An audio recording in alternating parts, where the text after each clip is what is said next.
गुरु ब्रह्म महिमा अलेख शरण। नमस्कार दर्शक वृंद, आपण मानंकु आजिर राशिफल कार्यक्रम मु एस कुमार स्वागत जनाऊँगी। प्रतिदिन निजर राशिफल जानिबा पाई गुरुकृपा यूट्यूब चैनल को सब्सक्राइब करंतु और पाखरे थिबा बेल आइकन को प्रेस करी ऑल नोटिफिकेशन ऑन करी दियंतु, जहा फଳରେ आमे जेतेबेले वीडियो अपलोड करिवो प्रथमे आपण वीडियो देखि पारिबे। आमर यही वीडियो रे आपण संपूर्ण पंचांग सहित मेष ठारू मीन पर्यंत 12 गोटी राशिर राशिफल विषय रे जानि पारिबे। वीडियो को दयाकरी शेष पर्यंत देखंतु। वीडियोटी भल लागिथिले वीडियो को लाइक करंतु एवं आपणक प्रियजन पाखु शेयर करी जणांतु। एबे आसंतु जानिबा आज दिनर संपूर्ण पंचांग विषय। आज इंग्राजी 2026 मसीहा अप्रैल मास 16 तारीख गुरुवार, दिल्ली स्वराब्द सन 1433 साल, स्वाधीन भारताब्द 79 वर्ष, महिमाद 199 वर्ष। उत्कल गजपति श्री श्री गजपति दिव्यसिंहदेव महाराजांकर 69 अंक। सौरस्व वैशाख मास 3 दिन, चांद्रमते वैशाख कृष्ण पक्ष चतुर्दशी तिथि, संध्या 6 घंटा 41 मिनिट पर्यंत। आजिर सूर्योदय विरजा क्षेत्र को 5 घंटा 26 मिनिट, मेष लग्न शून्यदंड 14 लिता गते उदय। आजिर सूर्यास्त विरजा क्षेत्र को 6 घंटा 2 मिनिट, तुला लग्न शून्यदंड 25 लिता गते अस्त। आज मीन चंद्र 60 दंड, उत्तराभाद्र नक्षत्र दिवा 12 घंटा 20 मिनिट पर्यंत, एहापरे रेवती नक्षत्र। आज जन्मित शिशुर मीन राशि विप्रवर्ण नरगण, दिवा 12 घंटा 20 मिनिट गते देवगण। आज मृत व्यक्तिर पुष्कर दोष नाही। निषिद्ध खाद्य आज बीरी भोजन निषेध अटे। संध्या 6 घंटा 41 मिनिट गते आमिष भोजन निषेध अटे। आजिर अमृत जोग रात्रि 1 घंटा 14 मिनिट गते शेष रात्रि 3 घंटा 38 मिनिट मध्य। आजिर महेन्द्र जोग प्रातरु दिवा 7 घंटा मध्य एवं दिवा 9 घंटा 26 मिनिट गते 11 घंटा 50 मिनिट मध्य। आजिर काल बेला एवं 12 बेला दिवा 2 घंटा 55 मिनिट गते अपराह्न 6 घंटा 2 मिनिट मध्य। आजिर काल रात्रि रात्रि 12 घंटा 17 मिनिट गते 1 घंटा 51 मिनिट मध्य। आजिर राहु काल दिवा 1 घंटा 30 मिनिट ठारू अपराह्न 3 घंटा मध्य। आज धनु राशिर घात चंद्र दिवा 12 घंटा 20 मिनिट गते बिछा राशिर घात नक्षत्र। घात तिथि नाही। तुला राशि और कुंभ राशिर घात 12। प्रिय बंधुगण, एबे आसंतु जानिबा मेष ठारू मीन पर्यंत 12 गोटी राशिर राशिफल विषय। प्रथमे जानिबा राशिचक्रर प्रथम राशि मेष राशि विषय। आज मेष राशि जन्मित व्यक्ति मानक सकाशे द्वादश चंद्र गोचर करुथिले मध्य कृष्ण पक्ष हेतु यह शुभ फल प्रदान करिवे। साधारणतः यही स्थिति मानसिक चिंता, अशांति और अनिद्रा देई थाए, किंतु यही समय रे सेही प्रभाव शांत होई आपणकु आध्यात्मिक दिगरे आगुआ करिब। आपण एकाकी रही आत्मचिंतन करिबाकु इच्छा करिवे और निज जीवनर भल मंद दिगकु भल भावरे विश्लेषण करि पारिबे। एबे आसंतु जानिबा राशिचक्रर द्वितीय राशि वृष राशि विषय। आज वृष राशि जन्मित व्यक्ति मानक सकाशे एकादश भावरे चंद्र गोचर करुथिबारु आपणकर लाभ, आशा और सफलतार भावकु सक्रिय करिब। आज आपणकर दीर्घ दिनर इच्छा धीरे धीरे सार्थक हेबार संकेत मिली पारे। धन लाभर सुजोग बढ़िब और नूतन परिचय आपणकु भविष्यत रे लाभ देई पारे। समाजरे सम्मान बढ़िब और मित्र मानक सहयोगरे आपणकर पथकु सहयोग करिदेब। एबे आसंतु जानिबा राशिचक्रर तृतीय राशि ମିଥୁନ ରାଶି ବିଷୟରେ।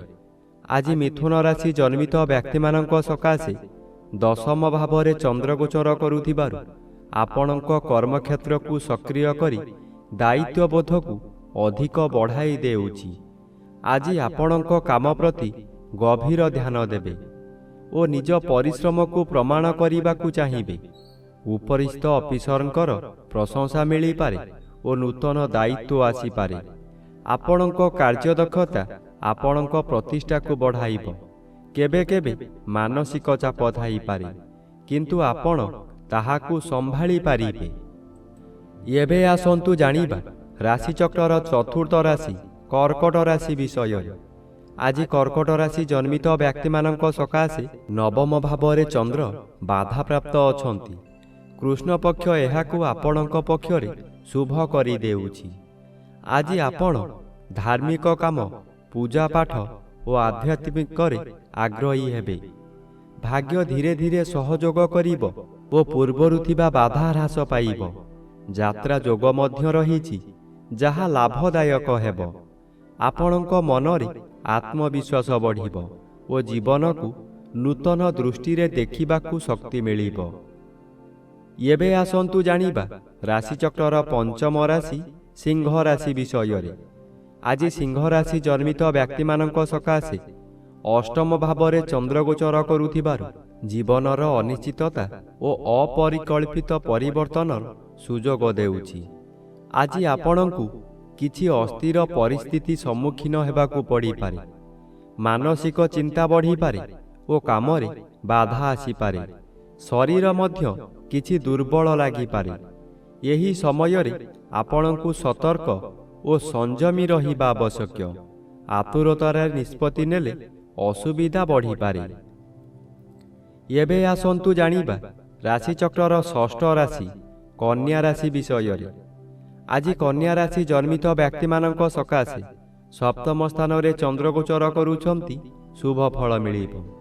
ଏହି ସମୟରେ ଚାକିରି ନ ପାଉଥିବା ବ୍ୟକ୍ତି ଚାକିରି ପାଇପାରନ୍ତି।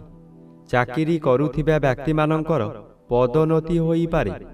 ବ୍ୟବସାୟ କରୁଥିବା ବ୍ୟକ୍ତି ଅଧିକ ବ୍ୟବସାୟକୁ ବୃଦ୍ଧି କରିପାରନ୍ତି। ଉତ୍ତମ ରୂପେ ବ୍ୟବସାୟ ଚାଲିବ। ଆଶାଠାରୁ ଅଧିକ ଲାଭ କରିବେ। ମନରେ ଖୁସି ଓ ଆତ୍ମସନ୍ତୋଷ ରହିବ। ଆପଣ ଜୀବନର ସମନ୍ୱୟକୁ ଅନୁଭବ କରିପାରିବେ।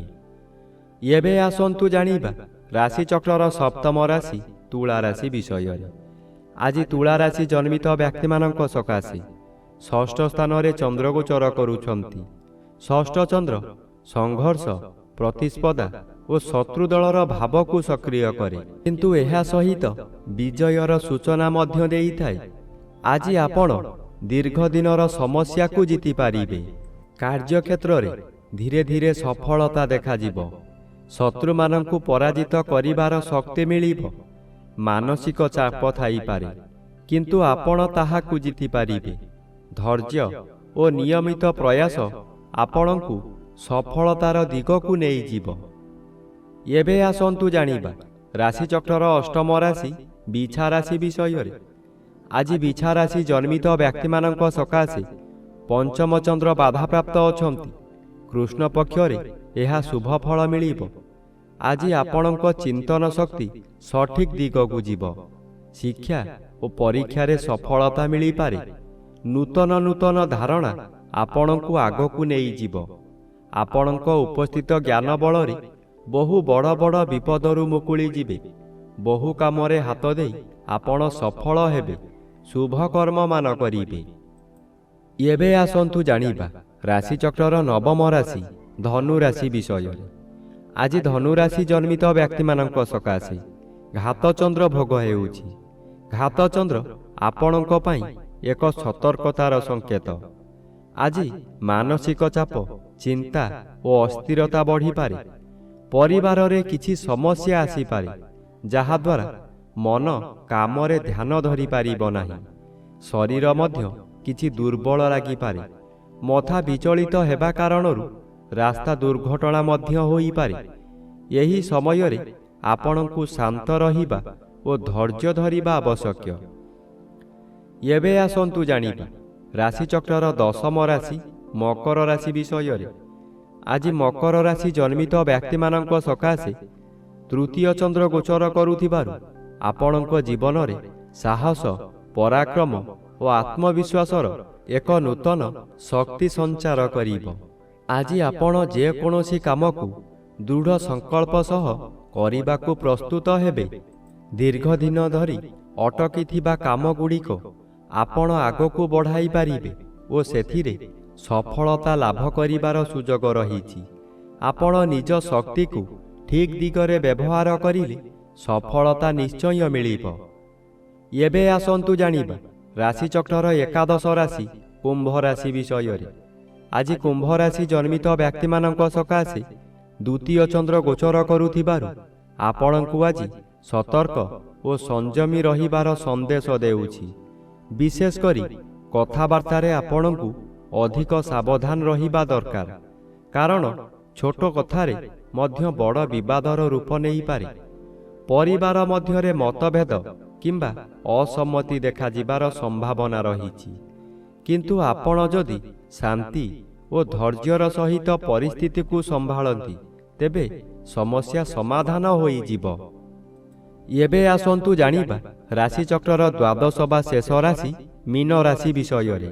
ଆଜି ମୀନ ରାଶି ଜନ୍ମିତ ବ୍ୟକ୍ତିମାନଙ୍କ ସକାଶେ ଶ୍ରୀଚନ୍ଦ୍ର ଶୁଭ ଅଶୁଭ ଦୁଇ ପ୍ରକାର ପ୍ରଭାବକୁ ନେଇ ଆସୁଛି।